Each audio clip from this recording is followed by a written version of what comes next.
In the silent darkness of space, Laurian blue dots flare red and then fade to black on the holographic display. Admiral Trell sends out a life signal across 13 light years, urgently pleading with the Deathworlders. The Vex fleet closes in, ready to crush anyone who stands in its path. We stand at a pivotal threshold. To save a civilization or to witness billions of lives snuffed out. Prepare yourselves, for the fate of the galaxy hangs in the balance. The death call from a distant galaxy. The night of hope. Admiral Trell stood motionless on the Laurian's bridge, the green glow of holographic displays casting a stunned pallor across his 7-hued features. Before him hung a distant star cluster, blue dots marking the Laurian Federation's colonies. They had once been tranquil paradises, where algae stretched toward gentle sunlight and silvery flora exchanged oxygen in ceaseless grace. Then, one by one, each blue dot flared crimson, heralding annihilation. Before anyone could draw breath, the crimson bled into absolute black, the last testament of millions of lives erased from existence. Trell felt his heart stall. He had witnessed countless war scenarios on simulation decks, but had never beheld such wholesale destruction. Over a dozen Laurian vessels had been swept away in just 3 days. When his aide whispered, 17 warships remain combat ready, her voice quivered, as if each syllable counted down the final breaths of their civilization. A cry reverberates through the void. His hand shook as it hovered above the control console. Those black dots were more than planets. They were the hopes of generations, the maternal love of hundreds of species, the collective memory and faith of a people. Trell inhaled deliberately. "Broadcast the distress signal," he ordered, his tone calm, but his eyes steeled with resolve. "Open every frequency, every channel must go live." His aide, young Laurian, with tear-glazed, wide eyes stammered, "All system broadcast, Admiral? We will be exposed even within the Forbidden Zone." "We have no choice," Trell replied, clenching his fist. Without aid, the Laurian people faced total extinction. The haunting of the plea. The hologram flickered, displaying transmission parameters, FTL frequencies, distances spanning 13 light-years into the Galactic Council's embargoed sector. Every channel was switched to on. The automated transmitter blended Morse code, classical characters, and raw binary in an unending loop. The message was simple and desperate. "Laurian dying. Saz, Saz, please help. Laurian face extermination."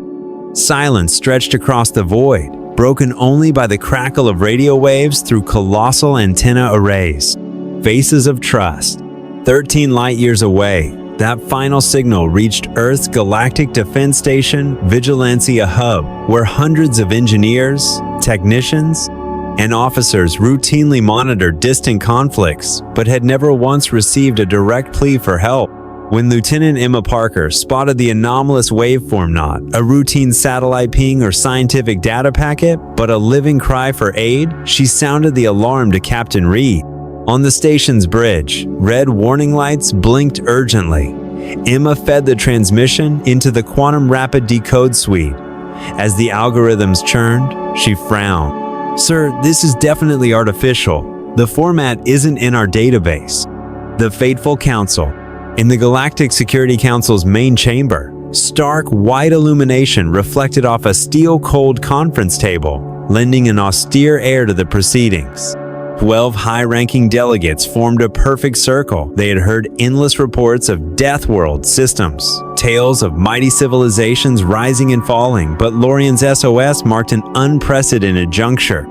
Perhaps the first genuine chance to contact an advanced species in extremis. General Martinez studied the star map projected before him. "Under the Council's aid accord, we are obligated to investigate." Admiral Chong frowned.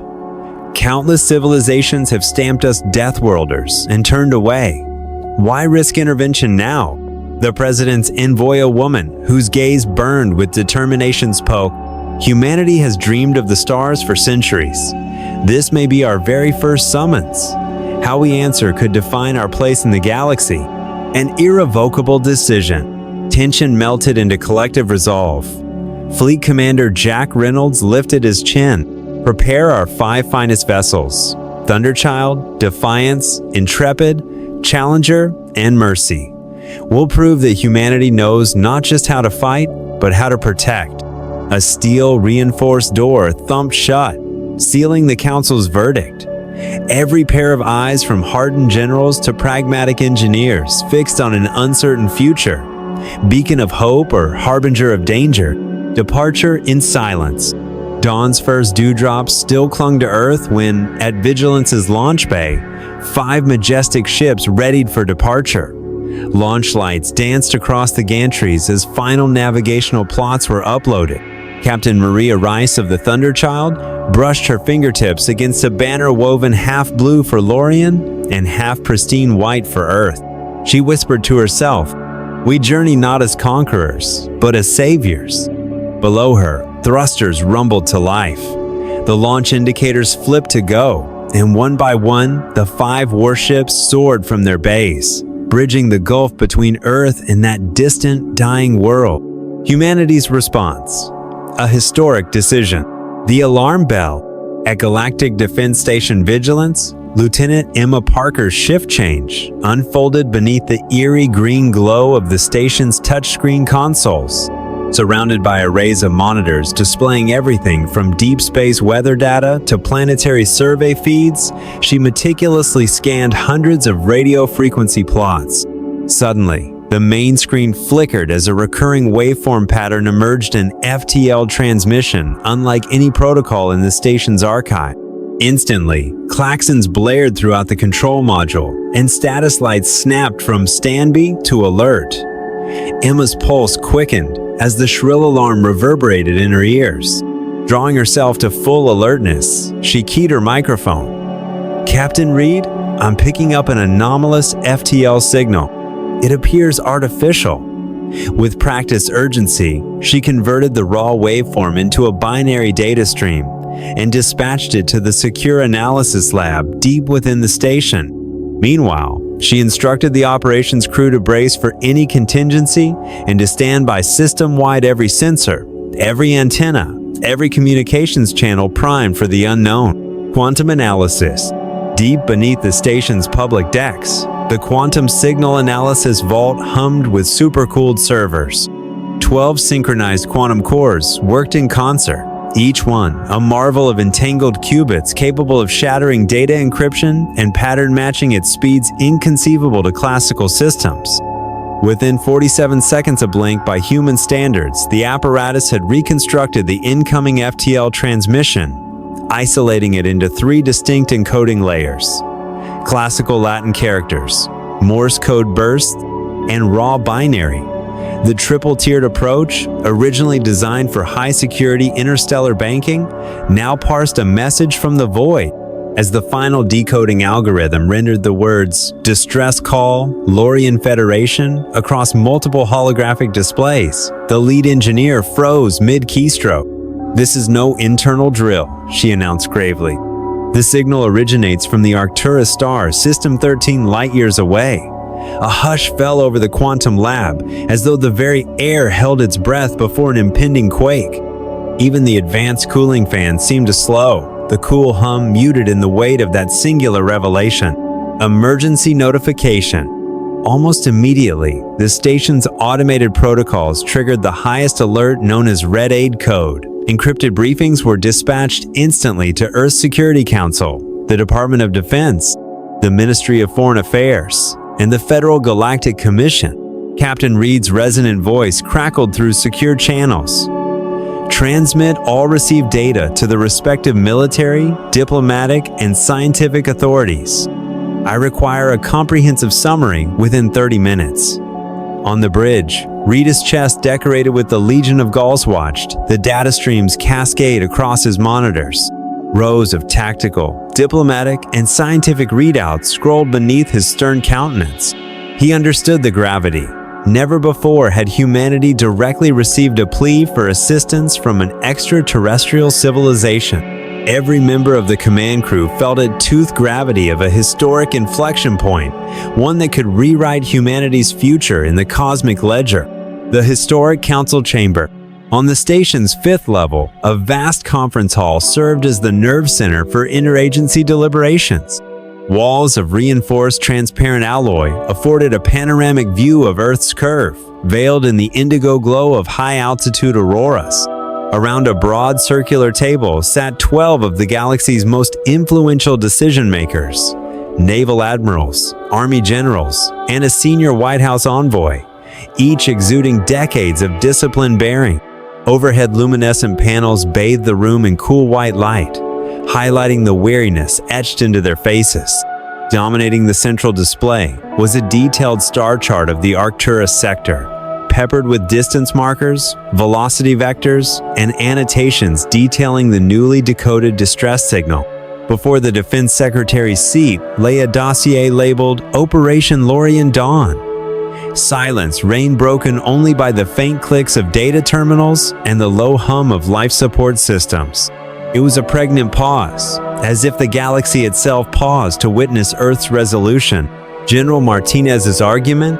General Carlos Martinez, famed for orchestrating high-stakes hostage rescues on war-torn exoplanets, cleared his throat and leaned forward.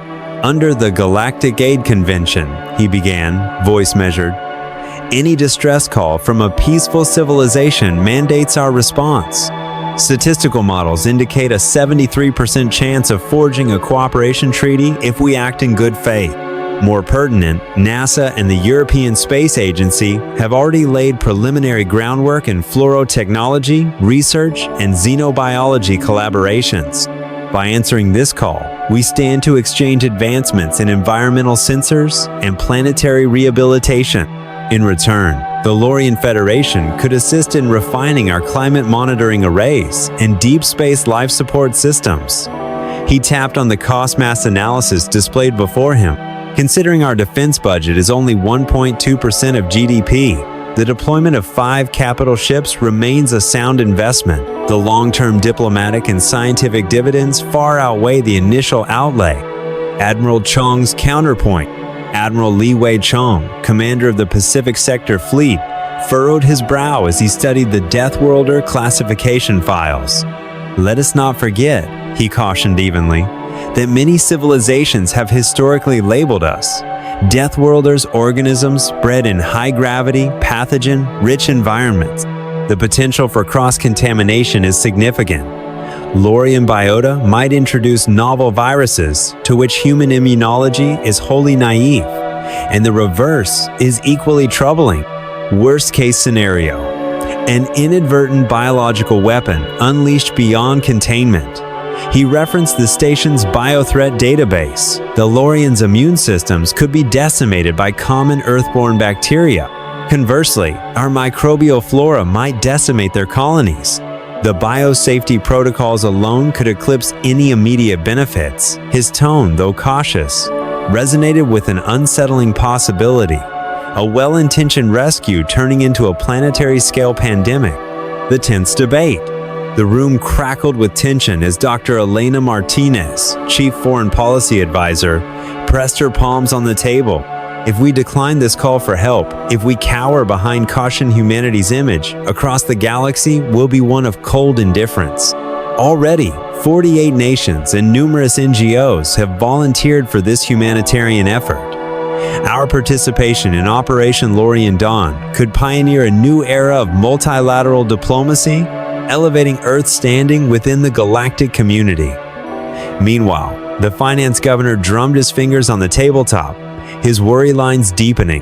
Public debt sits at 105% of GDP. We must secure cost-sharing agreements with NATO, the OECD consortium, and private aerospace firms eager to license Vex-derived technologies. Murmurs of agreement and dissent interwove, the debate oscillating between ethical imperative and fiscal prudence. A leader's resolve. Amid the cacophony of strategic, political, and financial arguments, President Hayes' envoy, Victoria Hayes herself, raised her hand and rapped the table.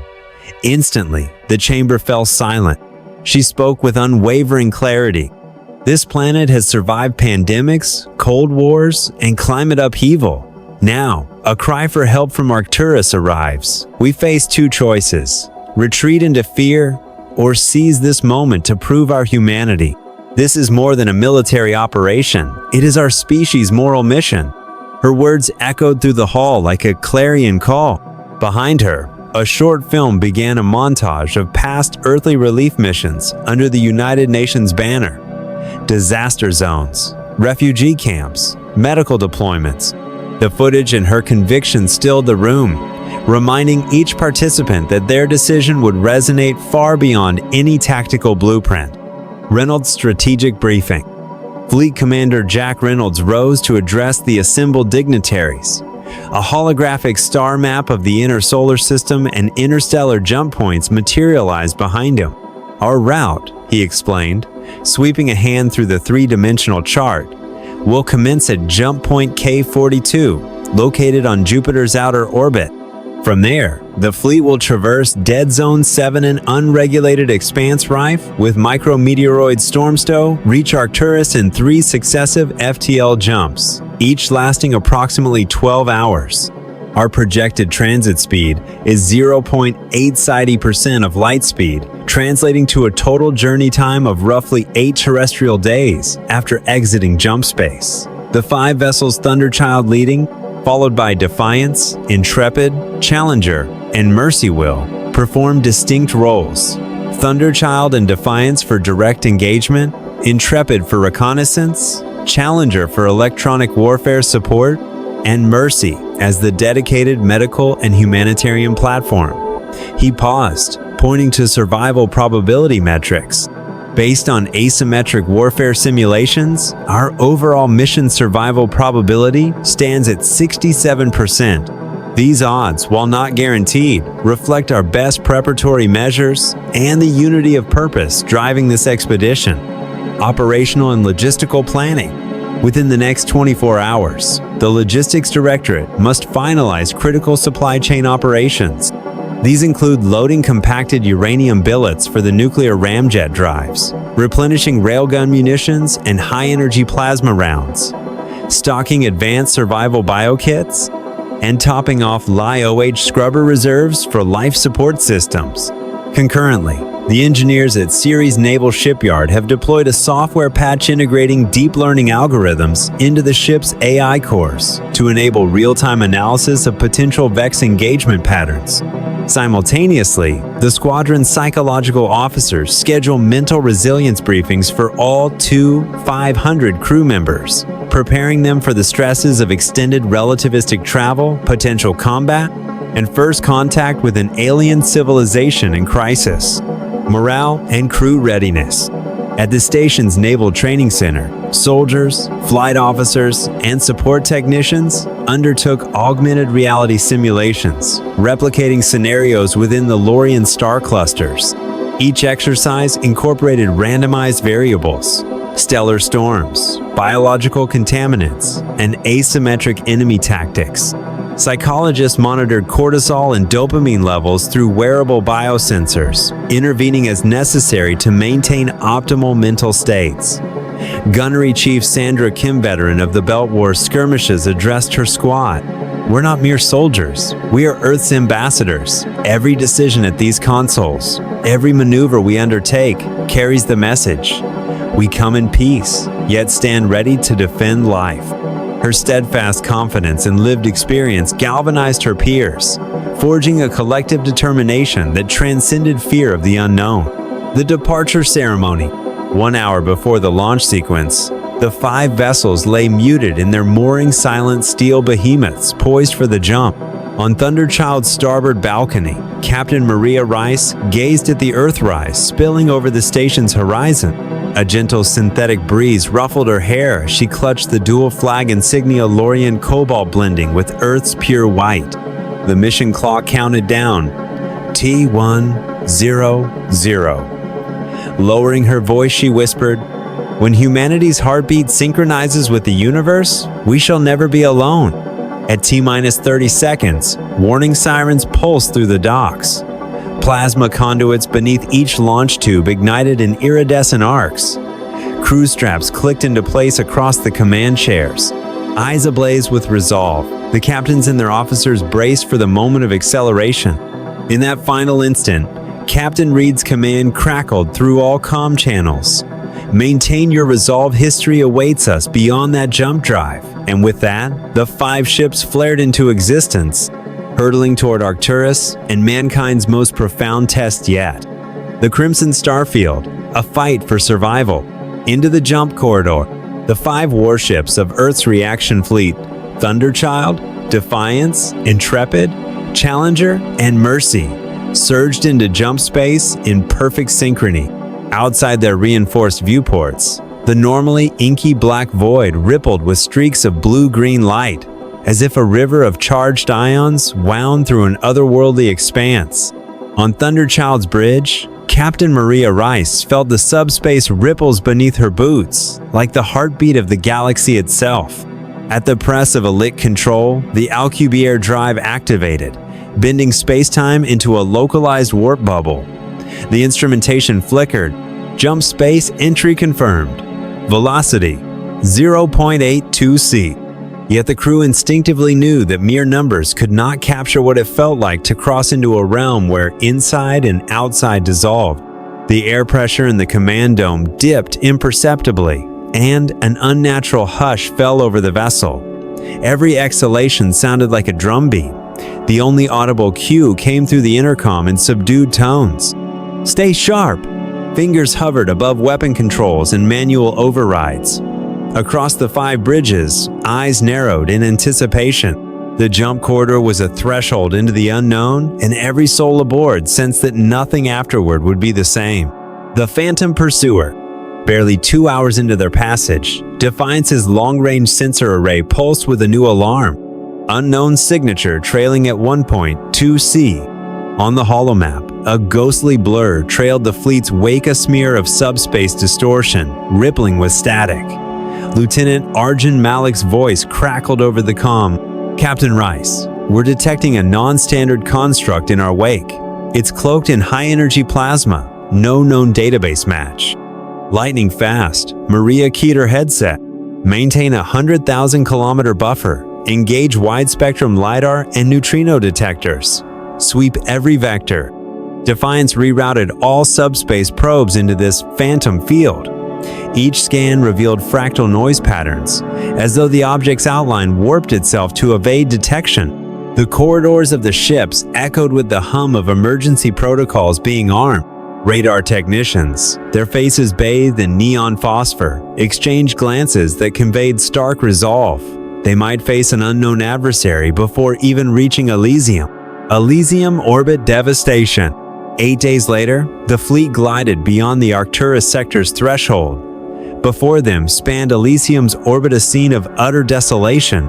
Dozens of shattered star platforms and hulking fortress wrecks drifted amidst plasma-etched debris. Ghost fishing nets of torn ion conduits and mangled transponder arrays floated like ghoulish jellyfish. The environmental scanners pinged constant warnings. Debris cloud density 1.3 ton, kilometers quelf. A haze of leftover Vex energy pulses painted the void in streaks of crimson, like arrows set against midnight. Captain Rice stared at the display, her jaw set. This was no triumphal arrival. It was the threshold to a massacre site. She issued orders with calm clarity. Fleet, transition to Echo.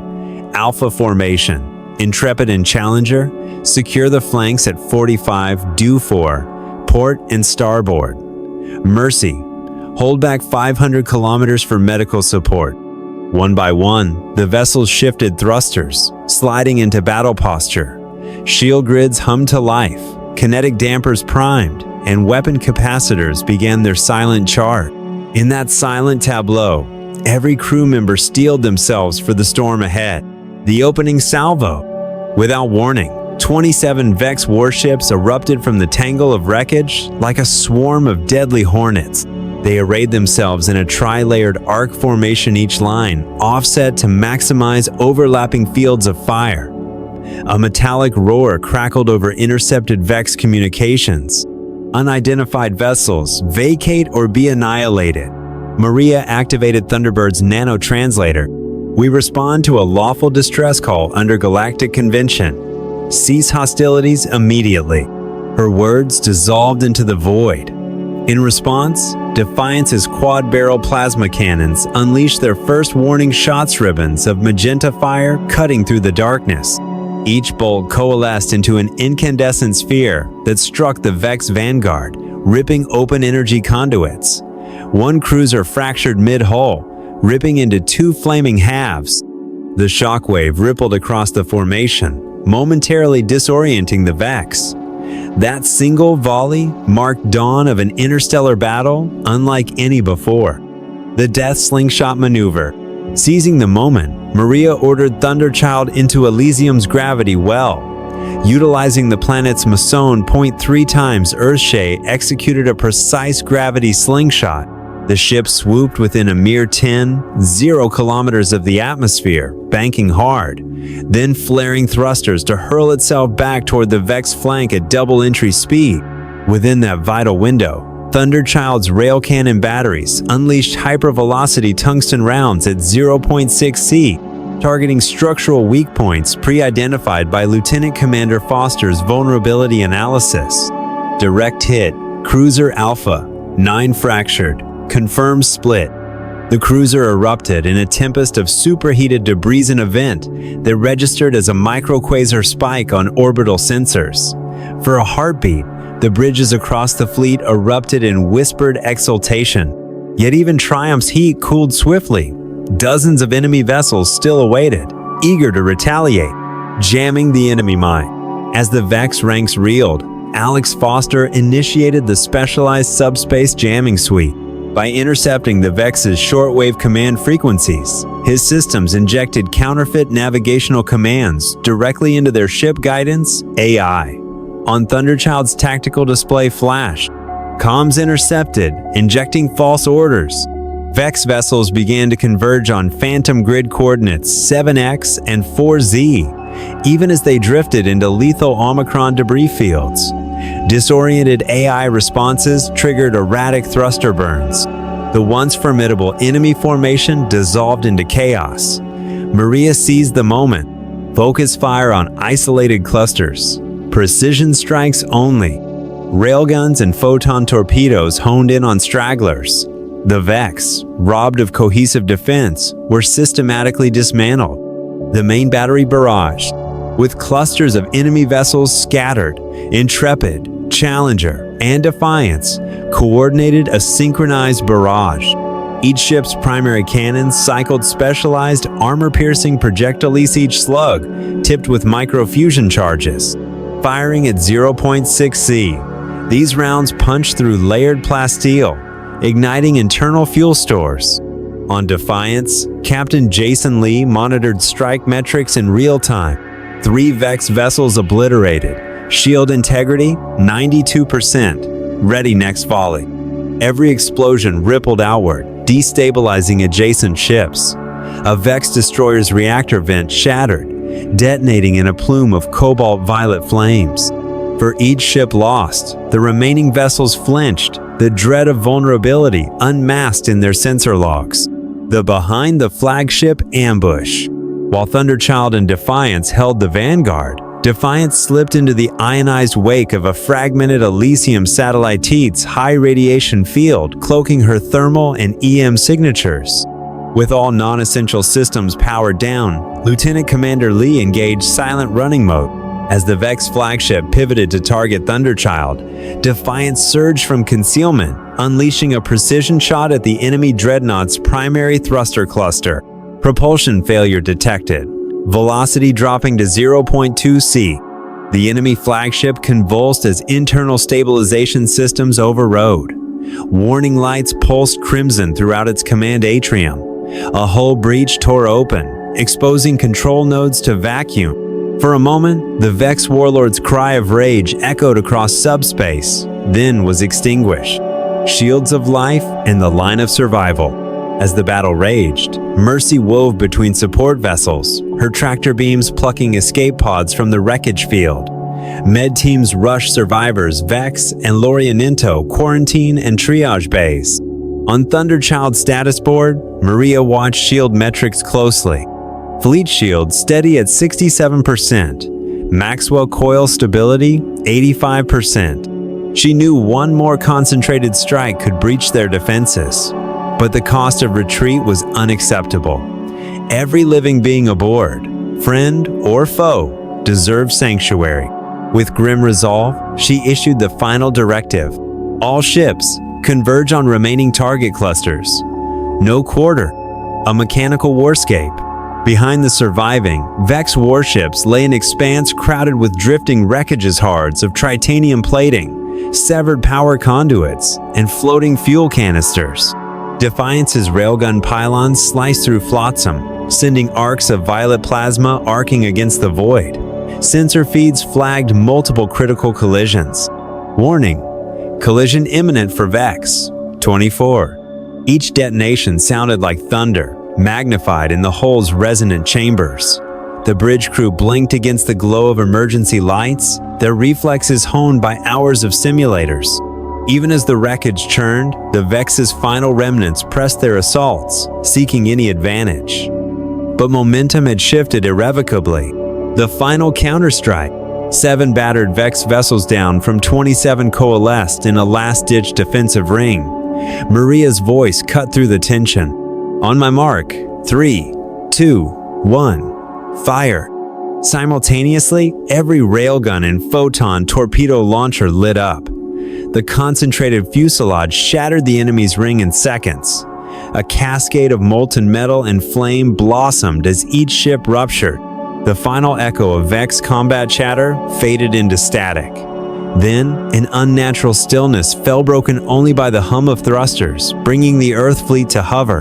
The aftermath of the Crimson Starfield. Silence reigned as the 5 human warships powered down to non-combat configurations.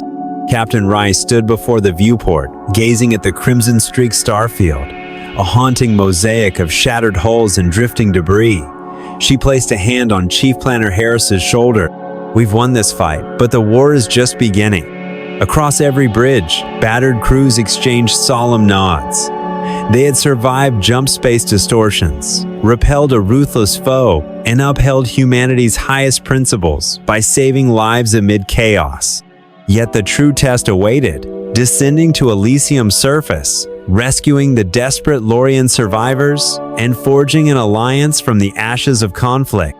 In the quiet that followed, as sensors recorded the final echoes of plasma trails and telescopes tracked smoldering wreckage, the fleet prepared to leap once more, this time into the heart of a world on the brink of extinction, carrying with them the fragile hope of a new chapter in galactic history. The Great Landing. Sandstorms and bloodshed. The moment before descent. The expansive landing bay of Thunderchild stood utterly silent, except for the soft hiss of life support systems and the hushed voice commands of Marines preparing for drop. 24 armored teleportation pod siege, the size of a small car, were firmly secured to magnetic clamps along the curved launch ramp. Inside each pod, 2 soldiers of the Earth Marine Corps checked safeties on their pulse rifles, toggled armored visors, and tightened gauntlets over their gloves. On the elevated observation platform, Captain Maria Rice had entrusted Captain Ben Harris to oversee the ground assault. Now, Harris paced before a reinforced viewport, the twin muzzle flashlights of his rifle slung across his back, his gaze locked on the endless desert expanse beyond. He checked his watch and exhaled, breaching Elysium atmosphere in 3, 2, 1. At his final count, the launch bay's status lights flared from amber to emerald. With a mechanical groan of release clamps, the pods disengaged. They rocketed forward in unison, slicing through the low-gravity atmosphere like a volley of guided torpedoes. Each hatch door snapped shut, and outer hull plating shimmered as built-in heat shrouds activated to deflect re-entry plasma. As the pods screamed toward the planet, the Marines inside shared a silent ritual, a firm squeeze of their neighbor's arm, a second to steal courage, and a whispered vow that they would face whatever lay below together. In those final seconds of calm, none spoke their fears, allowed no words could match the pounding of hearts that braced for impact. The torpedo strike impact. The first violent jolt shook Harris like a ballistic punch. As his pod pierced Elysium's dense lower thermosphere, G-forces pinned him to his harness. Instrumentation flickered red as temperature and pressure soared. Outside his small viewport, the atmosphere burst into a white-hot plasma sheet that hissed and glowed, an inferno rushing past his armored pod. "Lower thrusters," he barked, yanking the descent lever toward him. The pod's retro rockets flared. Bleeding speed from 40 meters per second to an emergency stable 200 meters PZ. Over the comm, his voice vibrated. "Entry stable. All squads. Report status and prepare to breach in T-minus 2 minutes." The pressure gauges snapped into green as their hulls ablative tiles held fast. At eye level, the forward canopy glass went opaque with swirling ember-like soot. Yet, beyond the haze, they could just make out the jagged horizon of Elysium, an endless, rust-colored plain spotted with the flickering ruins of shattered defensive turrets. "Copy, Captain," came the collective replies. Despite the violent descent, every Marine inside knew this was far from a training exercise. Every bead of sweat, every tightened grip on a weapon, echoed the fact that they were braving a hostile world unconquered by any human force until now. Stepping into an alien world? When the pods finally engaged their deceleration parachutes, hydraulic shutters exploded outward in puffs of compressed gas to jettison the re-entry shell. Harris's pod came to rest with a bone-shaking thud. The rear hatch dropped away, revealing a swirling vortex of fine, red-brown sand illuminated by the descending hatch lights. Marine after Marine vaulted into the open hatch. Each footfall pressed into the gritty dunes, yielding only slightly under their armored boots. Their blood calibrated itself to the planet's reduced Gravidian Easy 0.7 G. It felt like running on a springboard. Lieutenant Sarah Delgado, her helmet visor glowing amber, marveled as she sprinted ahead, her carbine's muzzle brights dancing like neon against the storm-pelted sand. Every step kicked up micro-explosions of dust-tiny, ionized sparks dancing at the edges of her field of vision. The rusted horizon opened into acres of wind-burnished boulders and half-buried remains of shattered Vex drone canopies. Marine gunnery specialist Corporal Trev Watts glanced skyward. The pod's landing lights cut through the dust like searchlights, revealing the grandeur and ruin in equal measure. He barked over comms. "Forward!" Harris swept his gaze across his company's face, set with resolute determination. This was more than a drop. It was the first thrust of the spear into a world desperate for salvation. Joining forces with the Laurian, approximately 2 kilometers northwest of the touchdown zone, Director Nara of the Laurian Defense Council had been awaiting reinforcements within an underground command dugout carved into the bedrock. Tall, curved walls, lined with hollow screens, flickered with data streams, while her most trusted officers huddled around a shattered hollow map of the city's defense grid. When the first Earth Marines emerged from the swirling sands-like polished statues emerging from a blizzard, Laurian eyes widened with relief and awe. Nara, trembling with a mixture of hope and exhaustion, stepped forward. Her ethereal voice quavered, "I never believed troops would arrive in time." Captain Harris, leading his squad toward the command post, lifted a hand in greeting. "Director Nara, we're here to reclaim your city," he announced. He crouched to retrieve a large data slate she offered, a topographic thermal map of the terrain. "These coordinates denote choke points for Vex armored columns," she explained. "If you emplace smoke, burst mines here and there, we can mask your flanking maneuver." Harris studied the map. "We'll need to plant them in grid sectors 12A and 12B, 2 narrow canyon ravines where wind-blown dunes form natural corridors. Our engineers will handle placement. Expect detonation at 0900 hours." Laurian Scout Lieutenant Pellis reached out, brushing a stray lock of silvery hair from her eyes. "We have pre-installed powder charges here," she pointed, "but your timing and precision, that belongs to your people." In that moment, Marine and Laurian locked eyes to allied forces, forging a partnership that transcended worlds. On the sands of Elysium, an alliance was born not from politics, but from shared blood, sweat, and the instinct to protect. The smoke mine curtain. By first light, the Joint Coalition had positioned a network of cluster smoke mines around a ruined power facility on the western edge of Laurian's industrial district. Captain Patel, leading one of Harris's assault platoons, directed his demolition teams to place the canisters at strategic intervals. When ready, he tapped his wristcom and called in the signal. A thunderous pulse coursed through each explosive pod. In an instant, plumes of dense, sulfurous smoke erupted upward, forming walls 10 meters high that rolled across the desert like an encroaching storm. Dust and debris combined with the artificial fog to create an impenetrable veil. "Smokescreen is in position," Patel reported through compressed comm channels. "Movement on your mark." Out of the hush, Harris's Marines charged forward through the murk, their carbines spitting tracer rounds that glowed like angry comets. Rocket-propelled grenades flared with warhead blasts that shredded Vex barricades and sent twisted metal shards arcing into the haze. Momentum carried them past static defenses, deeper into the ruined compound. High above, Foster on Thunderchild monitored the Vex power facility's telemetry. He noted every energy fluctuation. Power grid, failing collapse, imminent. His words crackled through the comms as the compound's lights sputtered and died. A low-keening Sirentha wail of a dying power plant echoed across the scorched sands. In the swirling smoke, Laurians and Marines fought side by side, the roar of broken machinery and the staccato of gunfire merging into a symphony of reclamation. Dr. Bennett and the biowarfare breakthrough. While the ground assault commenced, deeper in the Laurian Field Hospital, Dr. Laura Bennett oversaw the final phase of an experimental vaccine deployment. Portable PCR analyzers printed results in steaming strips, confirming that Earth's bacterial consortium meticulously engineered for compatibility could neutralize the Vex biological agents without harming human or Laurian physiology. On a metal tray lay dozens of glass vials filled with iridescent azure serum. Medical technicians donned gloves and respirators as they loaded syringes. "If we vaccinate the Marines first, we can use them as carriers to inoculate civilians in the safe zones," Dr. Bennett explained, her tone urgent yet controlled.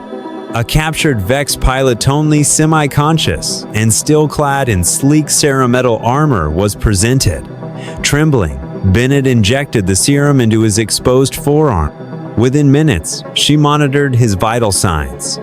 Fever abated, neural scans cleared. The test was a success. One Laurian medic voiced her concern. "Doctor, what about side effects?" Bennett offered a tight, hopeful smile. "Right now, saving lives outweighs theoretical risks." Down the hall, wounded Marines and Laurian civilians lined up for immunization. Each stab of the needle was a declaration that science rather than sheer firepower would win this war. In the sterile white glow of the triage bay, humanity's greatest weapon revealed itself: collective ingenuity. Breaching the command center interior, elsewhere, Lieutenant Patel marshaled Strike Team 10 in a sweeping advance toward the ruined skeleton of the Antonex command hub, the Vex's former signal nexus. Their route wound 3 kilometers across crumbled plazas and shattered boulevards, littered with inert surveillance drones and half-buried generator pods. Using handheld thermal locators, the Marines detected a distinct heat signature emanating from the server vault below ground. Patel keyed his comm. "Target confirmed. We're on approach. Stand by for entry." At the reinforced blast doors, Patel's demolition cadre affixed heavy breaching charges. A controlled detonation shattered the door's perimeter, sending fragments of composite armor plating skittering across the pavement. The Marines poured inside, assault rifles at the ready. The inner chamber glowed eerily with flickering hollow panels and ruined data conduits. Vex security bots, warped by fire and plasma damage, stumbled into the corridor. A brief, brutal firefight ensued, Marines systematically dismantling each automaton with precision sidearm fire and short bursts from M56 plasma rifles. Once the corridor was secure, an engineer deployed a signal jammer into the central console. Within seconds, the main tower's exterior transmitters blinked offline. Over comm channels rang the status alert. Antenna control disabled. Vex transmissions jammed. From the bridge of Thunderchild, Captain Rice acknowledged. Excellent work, Team 10. Relay evac instructions to all ground units and prepare to lift off with priority evac parties, restoring the city's defenses. Simultaneously, under Director Nara's guidance, Laurian engineers initiated a station reboot of their battered citywide defense turrets.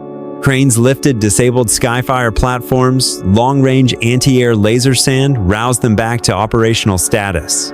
Hydraulic pistons pumped fluid, servos whirred, and targeting arrays realigned. When the first energy cell was recharged, the Skyfire's main bore glowed pale blue.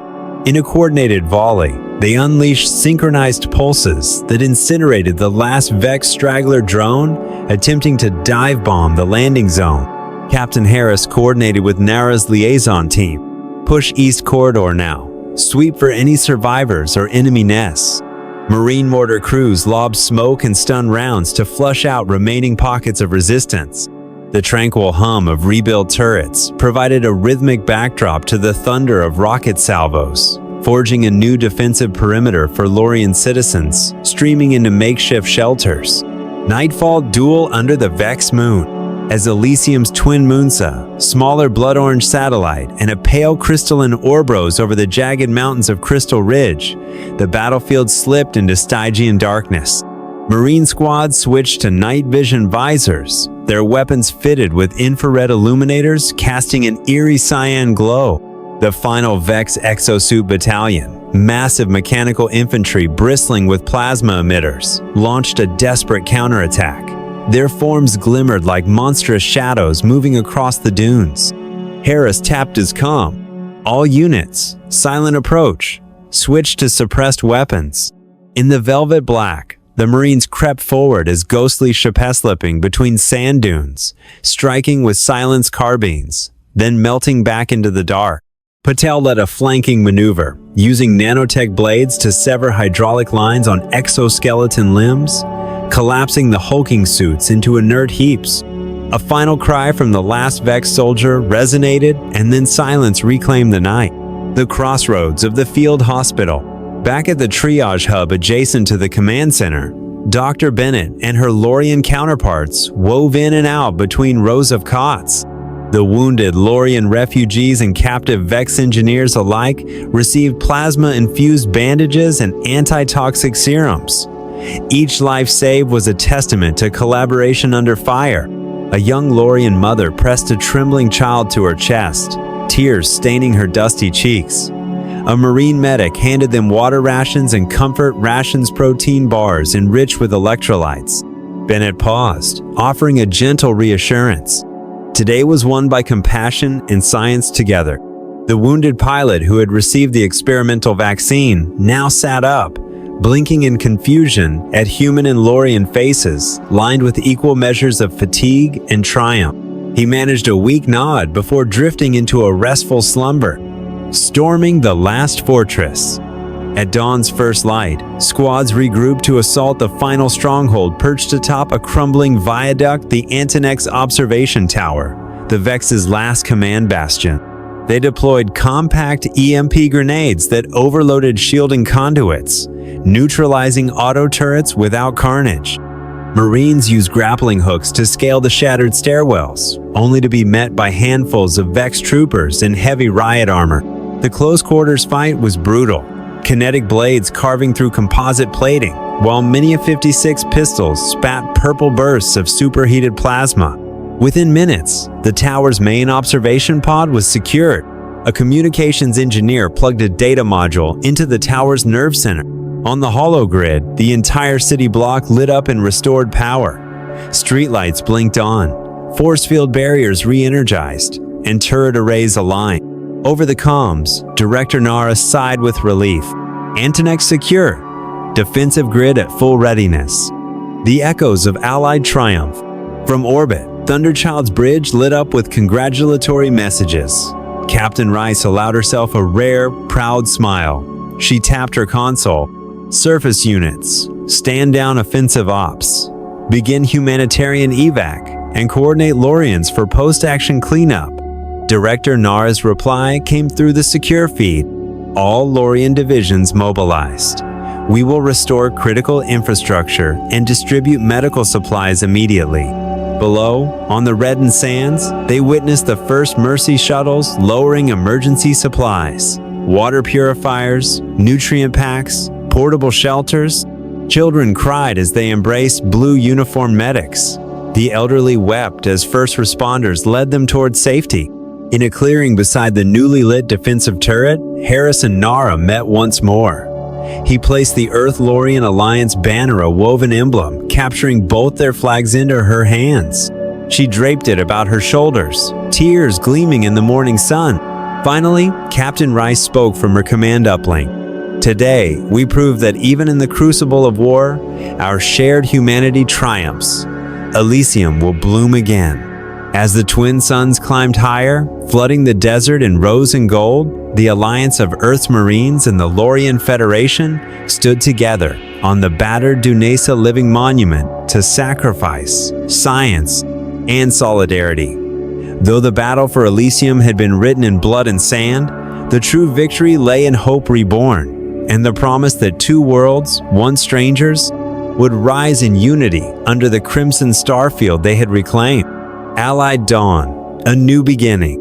As the final embers of the spaceborne firestorm faded into the dusky glow of Elysium's orbit, the remnants of the once mighty Vex Armada drifted as ghostly wreckage. 27 massive warships were reduced to twisted husks of their former self, so many hulks of metal laced with battle scars, while Grand Admiral Zol's flagship had fled in disarray, its hull sheared open by railgun slugs and its reactors sputtering in mechanical agony. From Thunderchild's command bridge, Captain Maria Rice watched the ragged constellation of debris recede into subspace, the void settling into an immense, silent expanse. Under her breath, she whispered, "They'll carry this lesson with them. Strength is not born of technology, but of will." Muster on the surface. Below on Elysium's battered plains, the combined forces of Earth's Marine Corps and the Laurian Defense Militia formed ranks upon ranks. Jungle green combat armor draped one half of the formation, the other half bore the silvery blue uniforms of Laurian soldiers. Once choked streets glotted with shattered steel and fractured concrete were now cleared by engineering detachments. Mercy's field hospital shuttles landed in dust-churned landing zones, disgorging relief supplies and medical teams led by Dr. Laura Bennett alongside Laurian paramedics. Marine boots clattered across the rubble-strewn avenues, their cadence a measured march of reclamation rather than conquest. Local civilian survivors of the Seagull Line the cleared boulevards, their faces etched with exhaustion and hope. When the Marine companies passed, some Laurian refugees reached out trembling hands, only to be clasped by armored gloves in friendly solidarity. In that moment, the soldiers and citizens alike felt the unity of purpose. This was more than joint operations, this was a living testament to cooperation. Orbital patrols and data sharing. High overhead, Intrepid and Challenger took turns circling the planet in synchronized patrol orbits.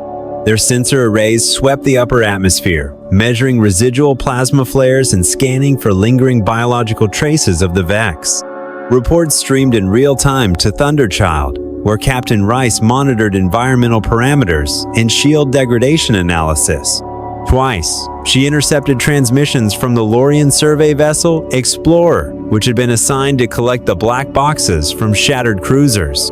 These flight logs held troves of tactical data, Vex warp protocols, energy matrix calibrations, and biological contamination vectors. On each orbital pass, Earth and Laurian vessels exchanged encrypted packets, geospatial hazard maps, atmospheric toxin readings, trauma care protocols for Vex-inflicted wounds, and thermal imagery of magma vent ridges that could affect future colonization sites. Every byte of shared intelligence deepened the bond between the two species, proof that survival hinged not on isolation, but on integration. Humanitarian outreach, under the sand. Down on the scorched surface, Mercy's armored medical transports rumbled through makeshift convoys' vehicles, bristling with medical drones, nanoscale cleaner robots, and mobile decontamination rigs. Each convoy, led by Captain Ben Harris, delivered rations and intravenous nutrient packs to remote villages of Laurian survivors. Dr. Bennett accompanied one such convoy, administering first doses of the experimental bacterial vaccine that neutralized Vex parasynthetic agents. Local well-sons fouled by corrosive Vex residue were fitted with multi-stage chemical filters crafted by Earth engineers. These portable LiOH scrubbing units, repurposed from space station life support, now produce breathable air within Laurian subterranean habitats. Engineers from Ceres shipyard, embedded with the Marine Logistics Forces deployed greenhouses and prefabricated dome. They seeded the ruined tidal flats with hydroponic algae cultures, preparing the ultrasonic harvesters that would restore oxygen generation and food production in the months ahead. Children laughed again as wind-blown sand raced before their feet, chasing them across leveled plazas. That innocent joy became the clarion call that spurred thousands of volunteers, Marine, medic, and civilian to toil through the dusk and dawn, breathing life back into Elysium. The Grand Hall ceremony, the most momentous event, was yet to come. The Elysium Accord signing ceremony in the newly repaired Grand Hall of the Laurian capital. This vast structure, a domed cathedral of shimmering crystalline panel shad, once housed centuries of Laurian governance. Now its great courtyard had been cleared and transformed into a 200-meter-long aisle, flanked by alternating banners. Earth's star-spangled white ensign and Laurian's azure sigil entwined in heraldic harmony. Pillars of refractive glass soared toward the dome, capturing the twin sun's rays and scattering them across the assembled throng of diplomats, military officers, scientists, and everyday citizens. Rows of hollow projectors lined the walls, relaying the ceremony to thousands more, watching on distant stations and planetary bases. At the entrance, a hybrid symphony united Terran orchestral strings with Laurian choral voices. They performed Echoes of Aurora, a new composition whose soaring crescendos and ethereal harmonies evoked both the chill of space and the warmth of solidarity. The final bar dissipated in a unified breath from the audience, a moment of transcendent unity ringing beneath the vaulted dome. Trell's resonant proclamation. When the applause subsided, Admiral Trell took the podium. Years of hardship had carved lines of fatigue upon his face, yet his eyes burned with unwavering purpose. His voice, amplified by both speaker grids and psychic resonance enhancers, echoed through the hall. 3 days of terror scorched our worlds. We endured losses that seared our hearts. We feared we were alone, abandoned among the stars. But today, humanity, once labeled Deathworlders, has shown us the power of compassion. We are no longer lost in the void. From this day forward, the Laurian Federation stands in alliance with the Terran Sphere. He paused to let the weight of that vow settle over the crowd. Many wiped tears, others clasped trembling fists to their chests.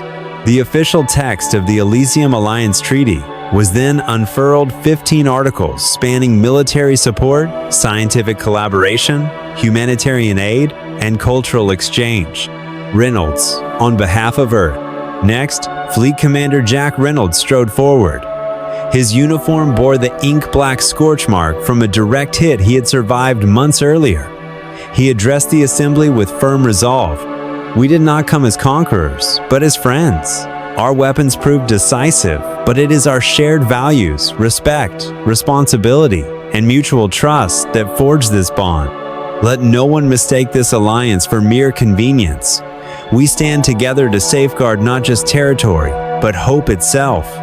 May our cooperation echo across every star system we encounter. He produced a small, crystalline Korth, the first sample of Laurian warp stabilizer technology, and offered it to Admiral Trell as a token of joint stewardship. The two sealed the exchange with a mirrored salute, capturing on holocams as a historic testament to solidarity, Rice's symbol of peace. Finally, Captain Maria Rice ascended the dais. In her hands was a unique gift, an optical lens encoded with non-lethal frequency data blueprint for modular shields that could protect without destruction. She presented it to Director Nara with quiet dignity.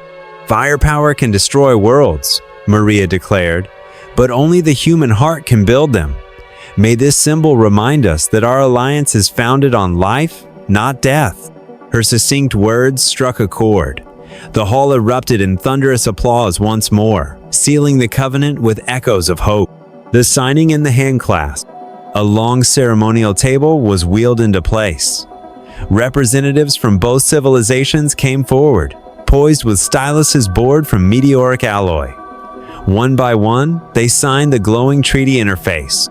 When the last signature glowed into being, the holoscreen flashed a radiant seal that pulsed with bicolor light Laurian sapphire and Terran pearl. At precisely that moment, Trell and Reynolds grasped hands firmly. Their handshake lasted 30 measured seconds, broadcast in real time across allied channels. This simple gesture, captured in every archive, stood as the visual definition of unity.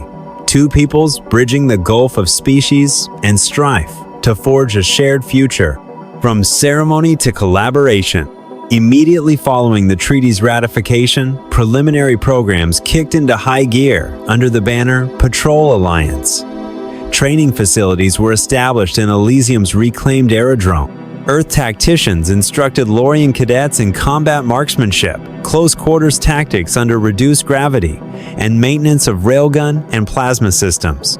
In turn, Laurian engineers tutored Terran naval officers on atmospheric stabilization tech and microbiota terraforming modules, crucial to preserving Elysium's fragile ecosystem. Meanwhile, research labs sprang to life beneath the city. Teams comprised of Laurian xenobiologists and Terran physicists tackled new jump drive optimizations, yielding a 23% reduction in required warp energy and a 15% increase in electromagnetic shield efficiency. Their first test on Intrepid demonstrated safe maneuver through hazardous plasma pockets, an achievement recorded with cheers in every base. Media across the galaxy. News feeds from the Grand Hall ceremony and subsequent joint exercises beamed out to every allied station and colony. Holonews Ancorsa Laurian diplomat, fluent in 8 Terran dialects, delivered bulletins in tandem with human correspondents. Footage showed joint patrols, shared lectures in cosmology, and even backyard barbecues, where Laurian and human families mingled under the pale Elysium sky. The story of Deathworlders aiding a once proud galactic power went viral in minutes, inspiring diplomatic overtures from dozens of neutral systems. Messages of congratulations poured in from the Orion Syndicate Assembly, the Kreenan Trade Conclave, and the Astar Consortium, all eager to join what was now known as the Elysium Framework. Washington's broadcast. Back on Earth, at precisely 15:00 GMT, President Victoria Hayes addressed her nation from the White House's press room. Today, we celebrate more than a military victory. We celebrate the dawn of galactic community through compassion and collaboration. We have proven that humanity's greatest strength is our willingness to extend a hand, even when the odds seem insurmountable. May this alliance be a beacon for all civilizations yearning for peace. The speech was rebroadcast on every news channel, each network showing live angles of Elysium's pink sunrise and the newly raised Earth Laurian flag above the Grand Hall. Reflection on Thunderchild. Aboard Thunderchild, Captain Rice retreated to her private observation port, overlooking the glittering Alliance fleet rotating in synchronous patrol pattern. Recycled air carried the faint hum of life as she reviewed the mission logs once more, the moment they first detected the Vex distress call, the sacrifices made in battle, and the flicker of hope kindled on Elysium sands. Dr. Bennett joined her, carrying a small case containing the genetic sequencer used to develop the Vex counter serum. She offered it with a gentle nod. Science saved a civilization today, not by weapons, but by our shared quest for knowledge. Maria touched the case reverently, then turned to watch the sunrise over Elysium's Horizona radiant arc that cast both Laurian spires and Terran hulls in golden luminescence. She whispered, "This is only the beginning. The road ahead." In the weeks following the Accord, construction crews erected the first joint research station on Elysium's equatorial plane, its architecture blending Laurian crystalline arches with Terran steel girders. Under its domed atrium, consensus committees drafted frameworks for interplanetary trade, shared education curricula, and co-managed conservation zones to protect Elysium's rebounding biosphere. Patrols, both orbital and surface, formed triangular routes of Earth-Laurian reconnaissance units, ensuring no rogue Vex remnants could re-emerge. In every patrol report, notes on environmental health, cultural exchanges, and scientific anomalies highlighted the Alliance's multifaceted progress. A new chapter unfolds. Months later, as the first hydroponic farms on Elysium yielded edible algae biomass, children from both worlds gathered at joint schools, swapping games and stories. At a gala under the twin moons, Laurian poets recited epic verses alongside Terran lyricists, forging art that celebrated unity. The Elysium Sunrise once, a symbol of war's aftermath, now heralded daily collaboration. Across 2 planets and countless ships, the innovators, soldiers, diplomats, and scientists of Earth and Laurian Federation pressed forward together, writing a new chronicle beyond loss and conflict, a saga not of Deathworlders, but of life, bridgers, and hope-bearers in the vast cosmic expanse.